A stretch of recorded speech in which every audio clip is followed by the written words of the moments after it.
Sweden के admissions open हो चुके हैं 2026 के लिए। ये एक बेहतरीन मौका है पाकिस्तानी स्टूडेंट्स के लिए अगर वो स्वीडन जाना चाहते हैं, जिसकी वीज़ा रेशो बहुत अच्छी है। पाकिस्तान से 99% से भी ज़्यादा चांस है कि आपका वीज़ा लग जाएगा। क्या रिक्वायरमेंट्स हैं, प्रोसेस कैसे होगा, ये एक कंप्लीट वीडियो है जिसको देखने के बाद एक बंदा जिसको स्वीडन का कुछ नहीं पता तो उसके 90% जो है वो क्वेश्चंस कवर हो जाएंगे। इसमें मैं एडमिशन की रिक्वायरमेंट्स बता रहा हूँ आपको, जो मोस्ट इंपॉर्टेंट चीज़ है बैंक स्टेटमेंट उसके बारे में बता रहा हूँ आपको, एप्लीकेशन फीस के बारे में बता रहा हूँ, इंग्लिश रिक्वायरमेंट्स के बारे में बता रहा हूँ और आपकी ट्यूशन फीस किस रेंज में होगी, आपका बजट क्या आएगा, फैमिली को आप लेके जा सकते हैं। ये सारे सवाल इस वीडियो में कवर हो जाएंगे। वीडियो को लाजमी एंड तक देखें, आपका टाइम वेस्ट नहीं होगा, ये बहुत इंपॉर्टेंट है। चलते हैं वीडियो की तरफ।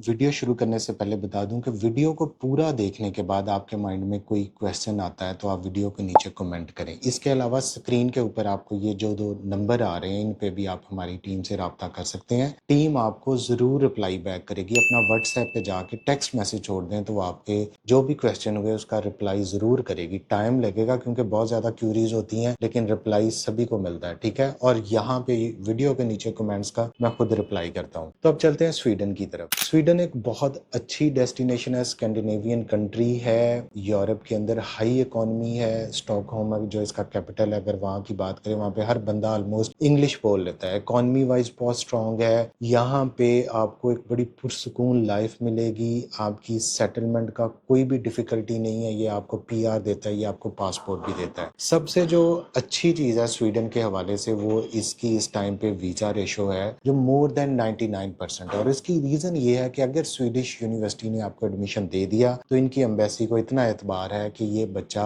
एक ऑथेंटिक स्टूडेंट है। इसको हम स्टडी वीज़ा पे अगर हमारी यूनिवर्सिटी ने एक्सेप्ट कर लिया तो हम भी इसको वीज़ा दे दें। उसकी जो रिक्वायरमेंट्स हैं वो आपने पूरी करनी है। अब स्वीडन में साल में 2 इनटेक्स होती हैं। स्वीडन में जो यूनिवर्सिटीज़ हैं वहाँ पे क्लासेस, एक ऑटम इनटेक है जिसकी क्लासेस सितंबर से स्टार्ट होती हैं और एक इनकी स्प्रिंग इनटेक है जिनकी क्लासेस जनवरी और फरवरी से स्टार्ट होती हैं। 2 जून से 15 अगस्त तक स्वीडन की जो स्प्रिंग इनटेक है जिसकी क्लासेस 2026 में होंगी वो उसका एडमिशंस ओपन हो चुके हैं, ठीक है। अब यहाँ पे तकरीबन कोई 19 प्रोग्राम्स हैं जिसमें से मजीद कम अगर हम शॉर्ट लिस्ट करें, क्योंकि 120 क्रेडिट आवर्स आपको रिक्वायर हैं, जिसमें आपको 2 साल का जो है वो स्टडी वीजा मिलेगा, स्टूडेंट रेजिडेंट परमिट मिलेगा, जिसपे आपको फुल टाइम वर्क अलाउ है, जिसपे आगे एक्सटेंशन के चांसेस है। आप रेजिडेंस की तरफ जाएं तो वो और कुछ प्रोग्राम कम्स हैं जो 8-9 बजते हैं। अगर बैचलर की बात करें तो सिर्फ एक program bachelor of mechanical engineering है जो एक यूनिवर्सिटी ऑफर कर रही है और उसकी जो फीस है वो तकरीबन पाकिस्तानी कोई 10 से 12 लाख एक सेमेस्टर की फीस बनती है। अब स्वीडन में जो इनकी मेजर इनटेक है सितंबर, जिसमें आपको हर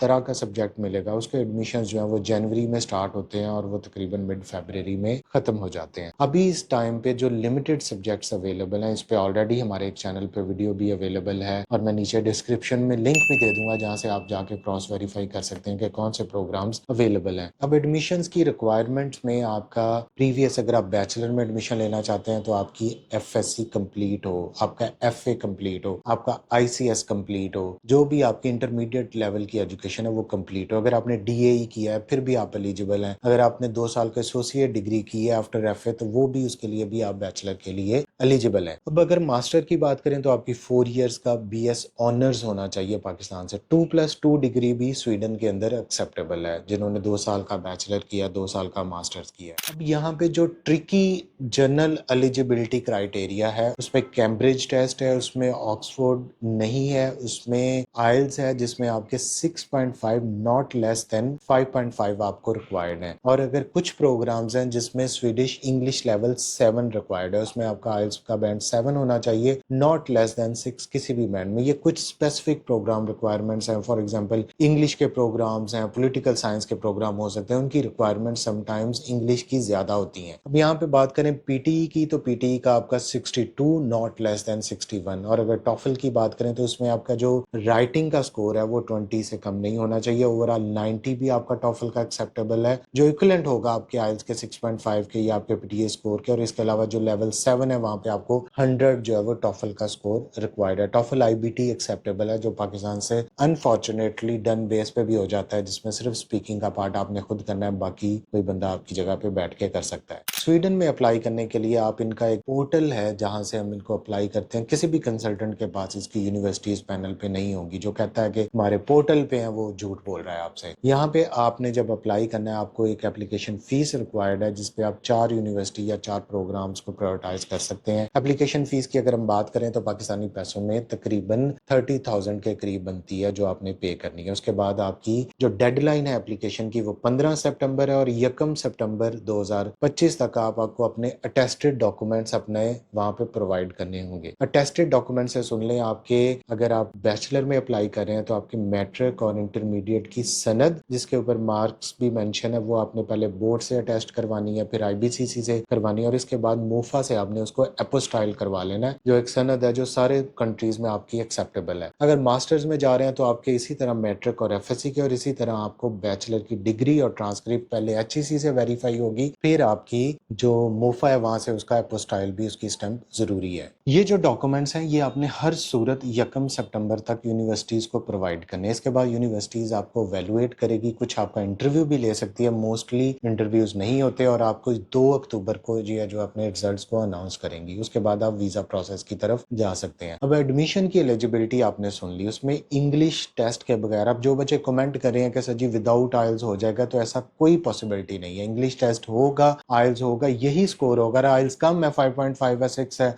तो फिर भी आपका एक्सेप्ट नहीं होगा। इस चीज को अपने माइंड में रखें। ये जनरल एलिजिबिलिटी क्राइटेरिया जो आपको मीट करना है। इसके बाद आप जा सकते हैं अपना जो सेकंड स्टेज है, जिसमें के बाद अब आपका एडमिशन आ जाएगा, तो आप अपनी फीस अपने माइंड में जो रखें वो 12 से 15 लाख का बजट अपने माइंड में रखें कि ये आपको एक सेमेस्टर की फीस जो है पाकिस्तान से दे के जाना होगी। जब आप फीस पे करेंगे उसके बाद यूनिवर्सिटी आपको फाइनल एडमिशन लेटर देगी, जिसकी बेस पे आप एम्बेसी में अपना रेजिडेंट परमिट अप्लाई करेंगे। बहुत खुशकिस्मती से पाकिस्तानियों के लिए 9 अप्रैल से स्वीडन की एम्बेसी ने पाकिस्तान में दोबारा से वीजा प्रोसेसिंग स्टार्ट कर दी थी। इससे पहले एक इंसिडेंट की वजह से स्वीडन की एम्बेसी पाकिस्तान से एथोपिया शिफ्ट हो गई थी, जिसके लिए बच्चों को एथोपिया जाना पड़ता था। लेकिन अब पाकिस्तान के अंदर इसकी बाई ईमेल आपने अपॉइंटमेंट लेनी होती है। कोई अपॉइंटमेंट्स वैसे कोई पोर्टल पे नहीं है कि आप फौरी से बुक कर लेंगे और चले जाएंगे। तो ये बड़ा ऑथेंटिक है। पहले आपने ऑनलाइन इनका रेजिडेंट परमिट फिल आउट करना है। जब वो पास आउट होगा तो फिर एम्बेसी आपको इन्वाइट करेगी कि आप आ जाएं, और उस दिन आपके फिंगरप्रिंट्स हो सकते हैं, हो सकता है आपका इंटरव्यू भी हो एम्बेसी में, लेकिन मोस्टली सिर्फ फिंगरप्रिंट्स होते हैं। जो सबसे इंपॉर्टेंट चीज है स्वीडन के लिए वो आपकी यूनिवर्सिटी का एडमिशन लेटर है, और उसके बाद आपकी प्रॉपर बैंक स्टेटमेंट है। स्वीडन की एम्बेसी ये डिमांड करती है कि आप जितने मंथ का रेजिडेंट परमिट अप्लाई कर रहे हैं उतने मंथ की आपकी पर मंथ के हिसाब से आपकी बैंक स्टेटमेंट रिक्वायर्ड होती है। जो रफ अमाउंट में अगर आपको बता दूं मास्टर्स के लिए जा रहे हैं तो 2 साल का आपको रिक्वायर्ड है, तो पाकिस्तानी अमाउंट में 70-80 लाख बनता है। ये उनकी रिक्वायरमेंट है। अगर आप 11 माह का रेजिडेंट परमिट अप्लाई करते हैं तो आपको बैंक स्टेटमेंट रिड्यूस हो जाएगी, जो 40 लाख के राउंड अबाउट आपको रिक्वायर्ड होगी, 35 से 40 लाख। अब उसमें होगा क्या कि आपको रेजिडेंट परमिट शॉर्ट टाइम का मिलेगा, जो वहां पे जाके आपको एक्सटेंड करवाना पड़ेगा, फिर आपको बैंक स्टेटमेंट शो करनी पड़ेगी। आप अपने डिपेंडेंट को भी लेके जा सकते हैं और अपने बच्चों को। उनकी बैंक स्टेटमेंट काफी कम है। डिपेंडेंट की फॉर एग्जांपल कोई 15 लाख के राउंड अबाउट है, और बच्चों की तो उससे भी कम, कोई 7.5-8.5 लाख के राउंड अबाउट है। यहाँ पे बैंक स्टेटमेंट की जस्टिफिकेशन बहुत इंपॉर्टेंट है कि आपने डॉक्यूमेंट्स कहाँ से आपके पास पैसे आए, कौन आपको स्पॉन्सर कर रहा है, आपका सोर्स ऑफ इनकम क्या है, ये सारी चीजें जस्टिफाइड हैं। जो कंसल्टेंट जो हम आपसे पैसे चार्ज करें, हम आपको कंसल्टेंसी प्रोवाइड करें, उसमें ये सारी चीजें शामिल हैं। हम अपने एक्सपीरियंस की बेस पे कि जो बच्चे ऑलरेडी हमारे स्वीडन जिनके वीजे लगे हैं, जो ऑलरेडी प्रोसेस में, उनसे एम्बेसी क्या रिक्वायरमेंट लेती है, क्या उनसे डॉक्यूमेंट्स पूछती है, तो आप हमसे भी पूछ सकते हैं, हमसे अपना प्रोसेस करवा सकते हैं। जहां पे आपने 15 से 20 लाख बाहर जाने के लिए खर्च करना है, तो अगर आप कंसल्टेंट को भी पे कर देंगे तो वो आपके पैसे जाया नहीं जाएंगे। और जिसको देखने से आपको बहुत ज़्यादा तकलीफ होती है कि यार इसको पैसा ना जाए, बाकी सारे जहाँ मर्ज़ी पैसे लग जाएँ, ठीक है? तो ये ऐसा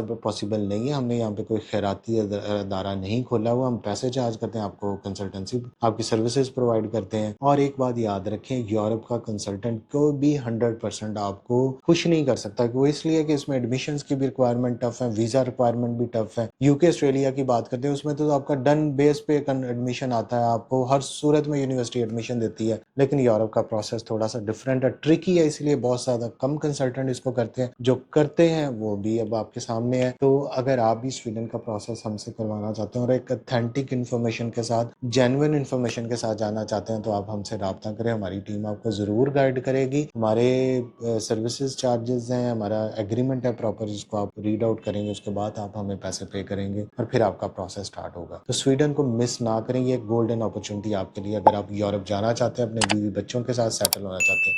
थैंक यू।